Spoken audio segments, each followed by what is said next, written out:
ഇനിയുള്ള ചർച്ചകൾ എങ്ങനെയായിരിക്കുമെന്നാണ് കാന്തപുരത്തിന്റെ ഓഫീസ് എന്താണ് അറിയിക്കുന്നത്?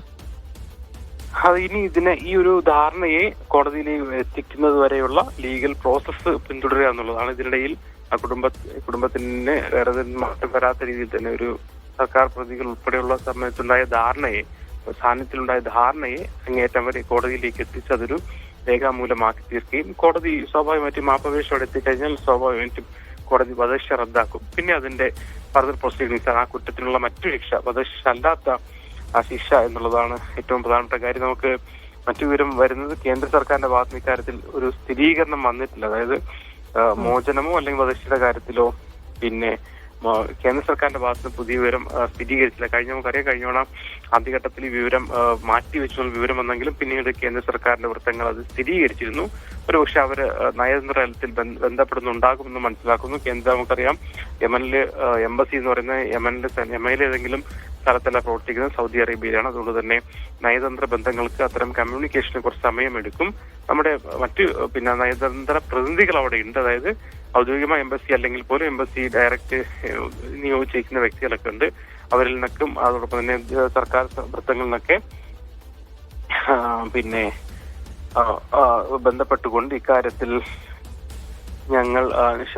ഇക്കാര്യത്തിൽ ഒരു വ്യക്തത വരുത്താൻ കഴിയുമെന്നാണ് കഴിയുന്നത്. കേന്ദ്ര സർക്കാരിന്റെ കൂടി വ്യക്തത സ്ഥിരീകരണം വന്നു കഴിഞ്ഞാൽ നമുക്ക് കുറച്ചുകൂടി ഒരു പ്രതീക്ഷയുടെ കിരണം ഉണ്ടാകും. കാരണം ഔദ്യോഗികമായ ഒരു സ്ഥിരീകരണം എന്ന രീതിയിൽ തന്നെ നമുക്ക് മുന്നോട്ട് പോകാൻ കഴിയും. നിലവിലെ അവസ്ഥയിൽ വധശിക്ഷ റദ്ദാകാനുള്ള സാധ്യതയുണ്ട്. കുടുംബം ഇക്കാര്യത്തിൽ മധ്യസ്ഥ ചർച്ചയിൽ ധാരണയെത്തിയെന്നാണ് മധ്യസ്ഥർ മുഖേന ലഭിക്കുന്ന വിവരം. അതുകൊണ്ട് തന്നെ അത് റെക്കോർഡിക്കലായി അത് രേഖാമൂലം കോടതിയിലെത്തി മറ്റു നടപടികൾ ക്രമങ്ങൾ പൂർത്തിയാക്കിയാൽ മാത്രമേ വധശിക്ഷ റദ്ദായി എന്ന ഘട്ടത്തിലേക്ക് നമുക്ക് പറയാൻ കഴിയുള്ളൂ. അതേസമയം തലാലിന്റെ സഹോദരൻ അബ്ദുൽ ഫത്താഹ് അൽ മഹദി എന്ന് പറയുന്ന സഹോദരൻ ഇക്കാര്യത്തിൽ ഒരു വ്യക്തത കൂടി വരുത്താനുണ്ട് എന്ന് അദ്ദേഹം പറയുന്നു. അതോടൊപ്പം തന്നെ അവിടെ സാമൂഹ്യ മാധ്യമങ്ങളിൽ തലാലിന്റെ പ്രതികൾക്ക്, വധശിക്ഷയുടെ കേസിലെ പ്രതികൾക്ക് എക്സിക്യൂഷൻ തന്നെ നൽകണം എന്ന രീതിയിലുള്ള ഹാഷ്ടാഗ് ക്യാമ്പയിനിങ് ഘട്ടത്തിൽ ആരംഭിച്ചിട്ടുണ്ട്. ഇപ്പം നേരത്തെ അസ്ലം സൂചിപ്പിച്ച പോലെ കേന്ദ്രത്തിന്റെ ഭാഗത്തു നിന്ന്, വിദേശകാര്യ മന്ത്രാലയത്തിന്റെ ഭാഗത്തു നിന്ന് ഇതിലൊരു പ്രതികരണം ഉണ്ടായിട്ടില്ല. അന്ന് നമുക്കറിയാം ഇതിൽ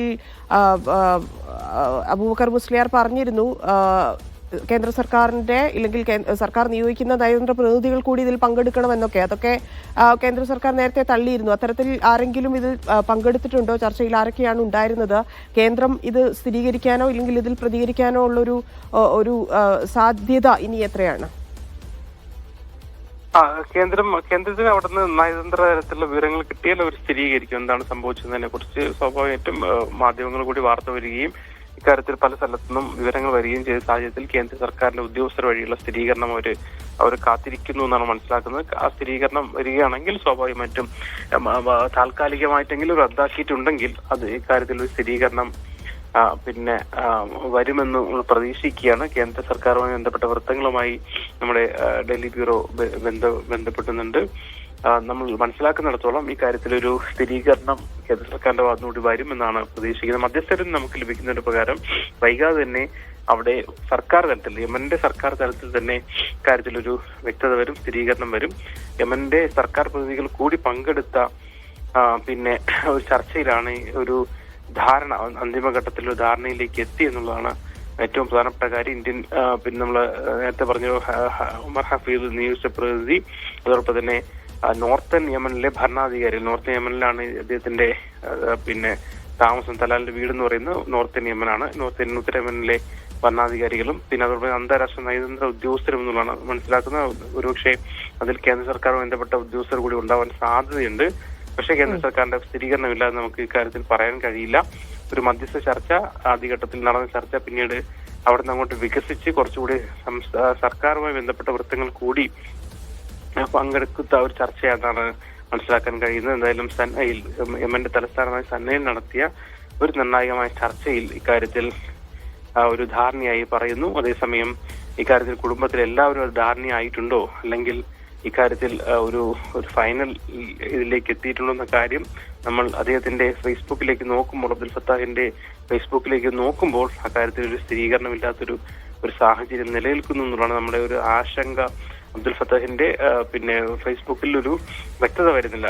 കൃത്യമായി തന്നെ പറയുന്നത്, we will make clear here what need to be clarified. അത് എന്താണ് വ്യക്തത വരുത്തേണ്ടത്, ഞങ്ങളത് വ്യക്തത വരുത്തും എന്ന് പറയുന്നതല്ലാതെ മാപ്പ് നൽകി എന്ന കാര്യത്തിൽ അദ്ദേഹം ഒരു കൃത്യമായ ഒരു കാര്യം ഇനി ആ കുടുംബവുമായിട്ട്